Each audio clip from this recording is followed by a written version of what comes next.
दोस्तों, अगर आप भी कठिन परिस्थिति में कमजोर हो जाते हैं तो आपको यह कहानी अवश्य सुननी चाहिए, जो आपको किसी भी परिस्थिति में जीना सीखा देगी।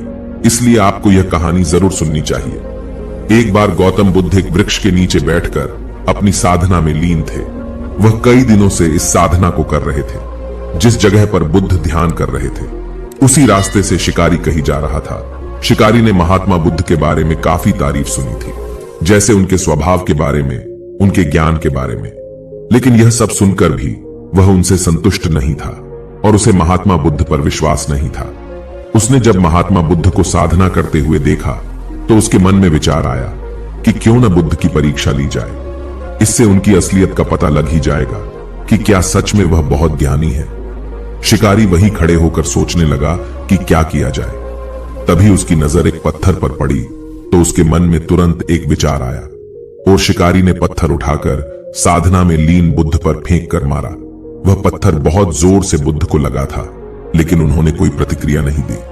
वह चुपचाप अपनी साधना में लीन ही थे। बुद्ध का मानना था कि शरीर को तकलीफ होती है, आत्मा को कभी नहीं।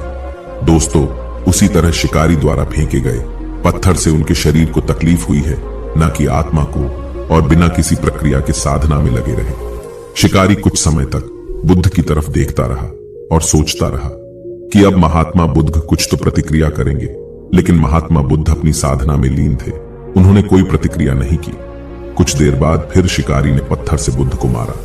पत्थर अब की बार महात्मा बुद्ध की आंखों के ऊपर लगा और उस जगह से बहुत तेज रक्त बहने लगा। महात्मा बुद्ध को महसूस हो गया था कि उनके शरीर से रक्त बह रहा है, लेकिन वह तब भी अपने ध्यान से नहीं उठे। यह देखकर वह शिकारी और क्रोधित हो गया। उसे समझ नहीं आ रहा था कि इतनी चोट के बाद भी वह कोई प्रतिक्रिया क्यों नहीं दे रहे हैं। तब उसने और गुस्से में उन्हें एक और पत्थर फेंक कर मारा। अब की बार बुद्ध के शरीर से बहुत ही ज्यादा रक्त बहने लगा था।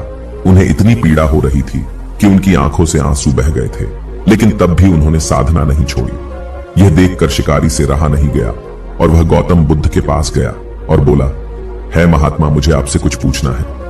बुद्ध ने इस बार अपनी आंखें खोली। बुद्ध की आंखों की चमक से ही वह व्यक्ति हैरान था।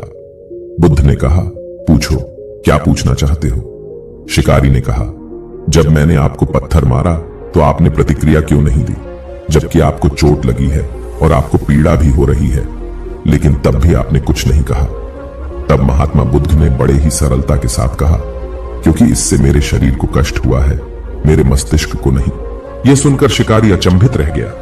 उसने फिर महात्मा बुद्ध से पूछा, तो फिर आपकी आंखों से आंसू क्यों बह रहे हैं?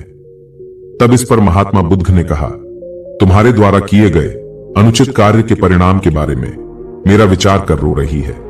तुमने इतना बड़ा पाप किया है, तुम्हें कैसी सजा मिलेगी? मेरे मस्तिष्क में यही विचार आ रहा है।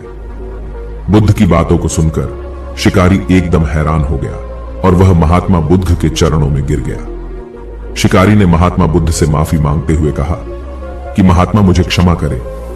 मुझे आप पर विश्वास नहीं था। मुझे लगता था कि आपकी हर चीज झूठी है, लोग बेकार में ही तारीफ करते हैं। लेकिन मुझे आज यह यकीन हो गया कि आपका ज्ञान सत्य है। मुझे क्षमा करें और मुझे अपने पास शरण दें। गौतम बुद्ध बहुत ही दयालु थे। उन्होंने शिकारी से कुछ नहीं कहा और उसे क्षमा कर दिया। बुद्ध ने उसे अपना आशीर्वाद दे दिया। वह शिकारी महात्मा बुद्ध का आशीर्वाद पाकर एक महान व्यक्ति और साधक के रूप में अपना जीवन व्यतीत करने लगा। मॉरल ऑफ द स्टोरी, दोस्तों, इस कहानी से हमने यह सीखा कि हमें भी अपने शरीर और आत्मा दोनों को मजबूत करना होगा।